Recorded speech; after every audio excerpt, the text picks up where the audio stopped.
Olá, sejam bem-vindos ao Geologia Geral. E hoje vamos dar início aos diagramas de fases com dois componentes.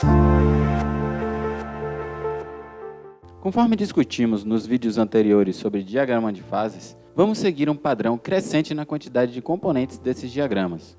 Hoje daremos início ao diagrama de fases de dois componentes, onde há miscibilidade completa entre eles. Falar de miscibilidade completa de componentes é o mesmo que dizer que eles se substituem facilmente na estrutura dos minerais, ou seja, compõem soluções sólidas, e os principais exemplos disso são as olivinas e os plagioclásios, que apresentam variações composicionais de ferro e magnésio e cálcio e sódio, respectivamente, as quais conferem classificações minerais distintas. O diagrama de fases para essas fases minerais é representado por gráficos deste tipo, que é o gráfico do plagioclásio e que será utilizado como exemplo neste vídeo. Primeiramente, identificamos os parâmetros intensivos dele e observa-se que ele apresenta variação de temperatura no eixo das ordenadas, mas no eixo das abscissas é representada uma variação composicional.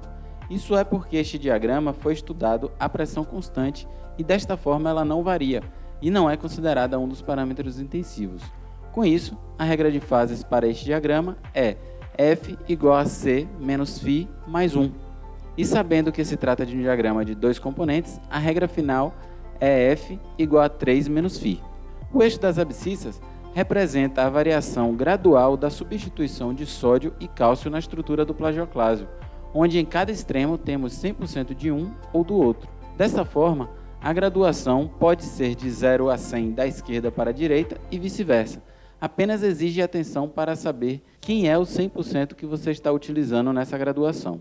O gráfico do diagrama de fases para dois componentes apresenta ainda os pontos de fusão dos minerais considerados puros em sódio ou puros em cálcio, no caso, albita e anortita.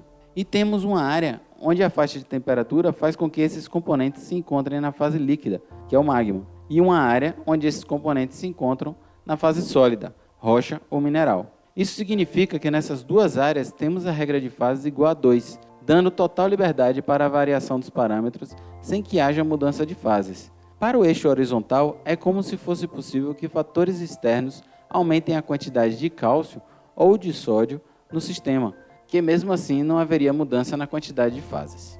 A parte intermediária representa o local onde ocorre a cristalização, porém ela é gradual e essa área inteira é considerada como a coexistência da fase líquida e da fase sólida.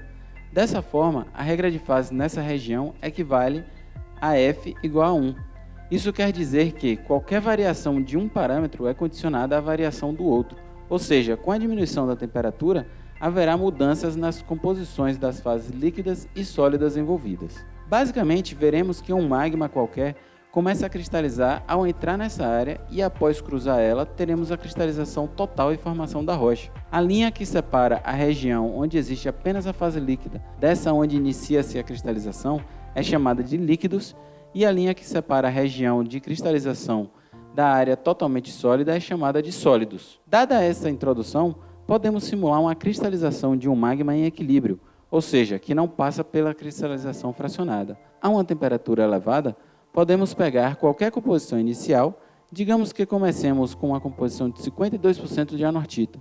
Isso significa que o complemento dele, 48%, é de albita. Reduzindo gradualmente a temperatura, esse magma cruzará a curva de líquidos e nesse momento começa a existir a formação de pequenos núcleos de plagioclásio na câmara. O interessante é que para saber a composição desses núcleos, precisamos projetar o ponto para a curva de sólidos e então fazer a leitura da porcentagem de anortita desse primeiro cristal, que nesse caso foi 82%. À medida que o magma cristaliza com a redução da temperatura, a composição do mineral vai sendo modificada, afinal começa a entrar mais sódio na sua estrutura, que era predominantemente de cálcio antes. Da mesma forma, faz-se uma projeção para a curva de líquidos para determinar a composição do líquido após o início da cristalização. Assim, é possível observar que o mesmo está ocorrendo com o magma, que está ficando mais rico em sódio, pois o cálcio está sendo utilizado na cristalização dos pequenos cristais, corroborando a regra de fases que determina grau de liberdade de 1 para essa região. Ao final da cristalização em equilíbrio, teremos uma composição de sólido igual à composição inicial do líquido magmático, como era esperado. Mas a qualquer momento intermediário, podemos observar quais seriam as composições do magma e dos cristais minerais que estão sendo formados naquele momento. Basta definir a temperatura que deseja estudar e na interseção da linha dessa temperatura com a composição inicial do magma, fazemos projeções para as curvas dos sólidos e dos líquidos e então vemos qual a porcentagem de anortita em cada um deles. Essas são as composições do magma e do mineral naquela temperatura. Além de determinar a composição de cada fase em determinada temperatura, é preciso definir quanto de cada fase existe. Isso é possível utilizando uma técnica chamada de regra da alavanca. Utilizando a linha da temperatura onde fizemos as projeções para as curvas de sólidos e de líquidos, fazemos as medidas dessas distâncias utilizando uma régua. A razão da distância entre nosso ponto de composição inicial até a curva de sólidos pela distância total entre as duas curvas, vezes 100 equivale à porcentagem de líquido naquela temperatura. Já a razão da distância entre nosso ponto de composição inicial até a curva de líquidos pela distância total entre as duas curvas vezes 100 equivale à porcentagem de sólido naquela temperatura.